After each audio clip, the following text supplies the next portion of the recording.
How's it going, my G's? Just having a little walk on my way back from the Gangster Bakery, where I had a little coffee. And my wrist is still sort of with RSI, so I'm trying to lay off the production for a little while until that's all healed up.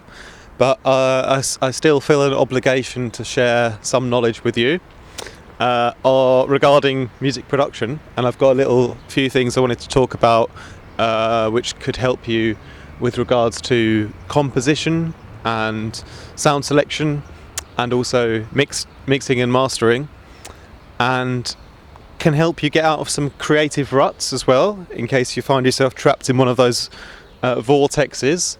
And also, most importantly, I want to talk about how I contextualize sort of the steps of making a song, and how it's very easy to overlook some of the sort of more basic and first steps, and sort of be worried about the later stages of a song, like really early on, when you haven't really like sort of mastered the beginning part. So that's why I want to title this video sort of sound selection, composition, then mix down.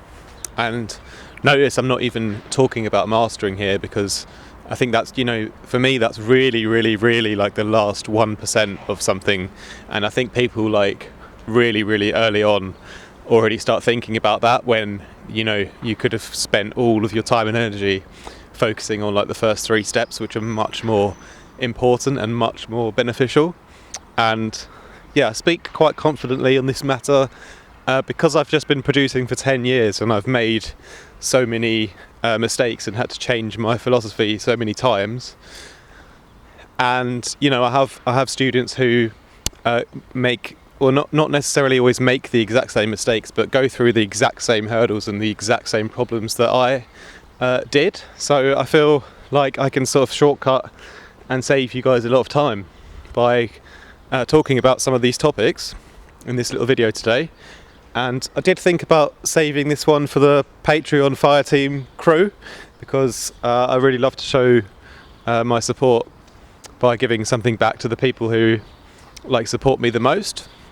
But I then thought this would be a nice message to sort of share with everyone, like on YouTube as well. So yeah, let's upload this one to YouTube, I thought. So sound selection first and most important before composition and before mixdown. So when I talk about sound selection, that also encompasses sound design, and that's why I spend so much of my time and energy on sound design, because I think it's the first and the most important part or process in writing a song. And my evidence for this, I suppose one way to say it, would be, like you have meditation tapes, for example. It could be like the sound of just a rainforest in the Amazon jungle. That's something that I've listened to before, very relaxing. If you sort of just listen to only that, you'll essentially, you'll be sort of transported into that space.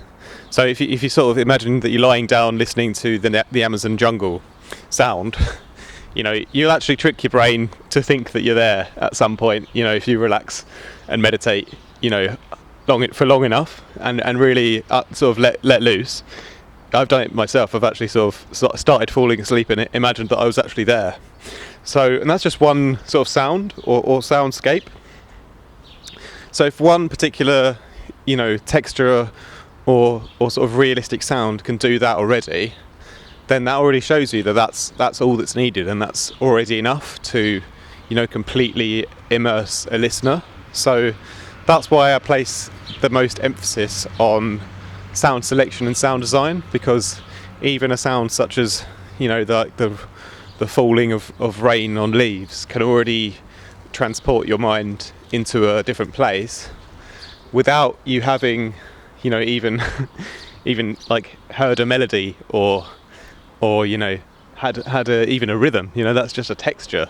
So that's why I think the sound in the first place already has enough. It can already impact you in such a large way that that's kind of the only thing that you have to focus on at the beginning. And so when you think about it like this, you can be much more clinical in choosing the right sounds for your song. And obviously this is a thing that's been talked about so many times before, but maybe if I shed some light on why it's so important, it might sort of ring true with some of you more than it has before. So that's my idea, is just to sort of tickle your inspiration by sort of explaining things in my way that may resonate with you. So, from that little analogy on, how a sound, can already transport you into a new place, be it just a natural sound. You can start to think how huge this world is of sound design and sound selection. And when you think about that, the concept of something very small, such as a hi-hat or something like that, for example, actually becomes a lot bigger, because there's so many different variations on a single hi-hat and so many different, textures or recordings and, timbres on one particular sample. And these all will drastically make a huge difference to, the overall feeling and listening experience of a song. So that's why choosing the right sounds is so not, I don't want to say important, but or necessary. It just has such a large impact on what you're doing. And you might ask, well, how do I know what is the right sound or what sound to choose? And that's the beauty of being on your own journey into sound exploration, because this part also comes down to taste. And so it's something that you develop over time, and there's not necessarily a right or wrong answer in a lot of cases. But what I would suggest is that you sort of immerse yourself in that world, and it's about sort of training your ear a lot of the time. But it's also, it might sound boring to listen through to 100 different hi-hat samples, but where some of them really are so different to each other, you can actually, in those small differences, you can really make your own decision on what particular timbre, what particular texture you actually prefer. So what it's about, it's about increasing your listening skill to the fine details, but at the same time it's also about widening or increasing your appreciation of the small differences. And I would say, like, sort of zooming in even more than you ever have done before on the details, and gaining an appreciation for that, and an appreciation for the things that are different within one. I'm using a hi-hat as an example because it's a very short and very similar sound often, but like I said, there could be hundreds of different versions of that. And by gaining a little appreciation of the slight differences in sound and timbre, and you're sort of almost falling in love in a way with those very subtle differences, that's going to improve your ear and your listening skill, and that's going to make you able to place more emphasis on your sound selection, and thus you'll be able to create much more of a unique feeling that's down to you and that's down to taste. And so with all these possibilities and endless sounds that you can select from, and by having this appreciation to all the subtle differences, there's no need to feel like you need to make a sound like this person or a sound like that person, because you're developing like an appreciation and understanding of sound at its fundamental level. So it sounds a bit scientific, maybe. It sounds like maybe a lot of work, which it is, because it takes a long time to train your ears to get to this, honing in on the little details. But it's worth every second. So never lose sight of that, and keep that as a long-term goal. So just basically, to summarise, train your ears over time to focus on the fine details, and at the same time increase your appreciation and awareness of the fine details of a particular sound when you're selecting it. So once you've, well, not even once you've done that, but with that in the back of your mind, then you can already start to think about the composition. And this is all, like I said, before we get to even thinking about the mix down, because with great sound selection and a great composition, the mix down pretty much writes itself, because when you're selecting all the sounds individually, they have a certain amount of depth to them or a certain feeling on them already. And I'm just going to turn around and walk a different way here. And so by using these ingredients and then sort of combining them with others and then arranging them in such a way, that's the composition essentially. But the important thing is to know that each individual sound, is often best used in a particular spot or a particular place, and there's a whole world of combinations. But if you really sort of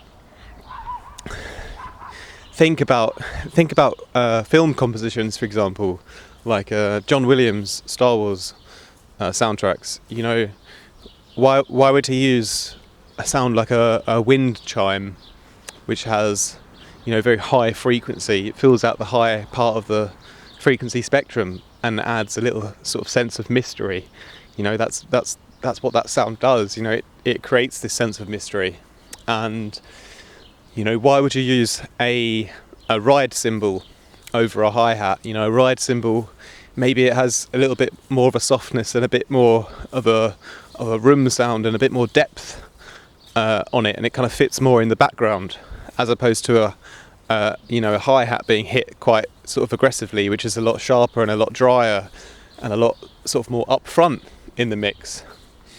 And why would you use a Rhodes piano pad to create a sort of soft sort of not kind of background, but sort of a soft feeling to spark a little sense of emotion already in the listener by the way the instrument kind of has a little sort of melancholic sort of timbre to it already.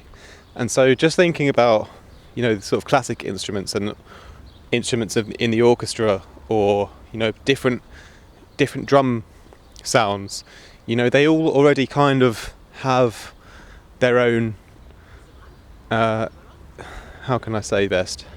They all kind of have fit in their own space already, and they're used, by composers specifically because they fit in this particular section. So you can learn a lot about composing even electronic music or kind of increase your skills of writing electronic music by understanding and learning about different instruments and where they naturally are used in compositions and why, and what feeling they naturally evoke, to the human ear. And by sort of really taking the time to learn about that and immersing yourself in that world of sound and why things are used in particular ways, something I sort of studied at university, so I'm a little bit thankful for that experience. But by having just an eagerness to learn about that, and an openness to educate yourself more on these kind of things, I think when you do that in the long term, you'll feel less of this sort of pressure in the short term to make like particular decisions, and you might have a bit of a broader understanding of why you would do certain things, and you won't feel the need to copy someone else or make a sound like this particular person, because you already have such a wider range of knowledge of the way that instruments work and the way that sounds work and the way that things are composed. So that kind of ties in a little bit with sound selection as well, choosing the sounds that have a particular feeling. But then if we think more about the actual composition, it's all about the timing. So we have a room that we're working in, where all the sounds are placed, and then where do we place those sounds along the timeline, in a very short scale and also over the long sort of horizon of the song. So it's all about, these particular sounds that you've selected because of their feeling and, because they are used for this particular effect, and how are you going to place them in the grand scheme of things in terms of timing. So that's the composition. It's, how quickly are you going to place these sounds one after another? How much are you going to space them out? How are you going to contrast these different sounds? How are you going to use call and response? And how are you going to shape the overall energy and the flow of the song by using these very finely selected or crafted sounds and placed in a very creative compositional way. So I'm sorry if this video is a little bit like I'm rambling a bit, because I'm sort of just walking around and trying to condense my thoughts into like a shorter, more useful piece of information, but I'm sort of just completely failing to do that, I understand. But hopefully something that I said has helped you a little bit with regards to why sound selection and composition are so important before you even get to mix down, because then when you finally do get to that mix down, you've done half the work already. You've already used the right sounds with the right feelings that should be used to fill that particular space, and you've already composed them in a way that already allows them to breathe and contrast with each other and sort of expand and contract in a creative way to allow the energy of the track to flow naturally. And then when it comes to the mix down, it's purely a case of just tidying things up a little bit, And another way that the sort of composition and the mix down would cross over, for example, as a more technical example, like in production, especially with sort of dynamic side chaining. So let's say you have a lot of instruments at the same time, like you have a horn sample and also a vocal sample. Well, this really long, drawn out horn blast is constantly fighting for attention with this vocal. So that's when things like dynamic side chaining can come in, especially in the mid-range of your song, to help separate those two sort of lead elements. You can sidechain your long horn sample so that the vocal can cut through and be heard, because we have to prioritize the human voice over the lead horn. In this case, it's not always the way that we have to do that, but again, when you gain more of an understanding of different elements and different sounds, you start to understand that the human voice is something that our ears sort of respond to and listen to, and that's why we need to prioritize it, because when it becomes too masked by other sounds, then we have this sort of dissatisfying feeling that we're not able to relate to the human voice that we're hearing as clearly as we could. So that's why we often let the voice sort of take the spotlight and take the mid-range and let it have that space, and that's where side chaining and dynamic side chaining can come into great use, because we can separate the mid-range from other sounds that are fighting with the vocal to allow at least that magical mid-range part of the vocal to shine through, and thus we'll be able to hear it more clearly amongst everything else. So that's another way in which we can use the mixdown to aid the composition, and vice versa, by using mixdown tools to improve the composition of the song. But a great composition, will already have made this space between the elements for us. So we know when there is a lead instrument and what it is, and we know what's the accompanying instrument. And we've chosen them carefully because of the way that certain instruments or certain sounds are designed to be used in that way. And so gaining that kind of understanding, and it's a lifelong journey of learning about different sounds, and there's so many different instruments and sounds from different parts of the world, and you can create your own sound out of anything. It's using a synthesizer, using resampling, you can create any single sound that you want. So the idea that you should copy a sound of someone else is just purely just so counterproductive to, you know, expanding your horizon of what it is, of what sound is. So it's a little bit of a journal of a sound geek today. I understand that. But yeah, so just to finish up then, you know, when you go back to the beginning and think about sound selection first, and really the intricacies of each particular sound and how that can already create such a large impact, and then think about how you're going to compose your song by using the right choices of sounds and you know, making the dish using the right ingredients in the right way and at the right timings, then the mix down becomes, you know, so much less work. It's just a case of, you know, polishing things off, and then, you know, mastering is literally, you know, not even so important. You should be able to do everything else before that. You should already have been able to create a fantastic song, and then, you know, a little extra treatment from a professional or from yourself, just, you know, really listening in and just analysing the whole track as a finished piece of audio, and just, you know, just applying the right volume changes and the right EQing just to get that sort of final feeling of when you're happy with it. That's all that's needed after that. Yeah, so a bit of a long rant today, but I hope it helps some of you guys, and I'll be sure to come back at you with some more heavier bass sound design and all those kind of other things that you guys probably appreciate the videos that I do for. Yeah, so thanks a lot for watching, and don't do anything I wouldn't.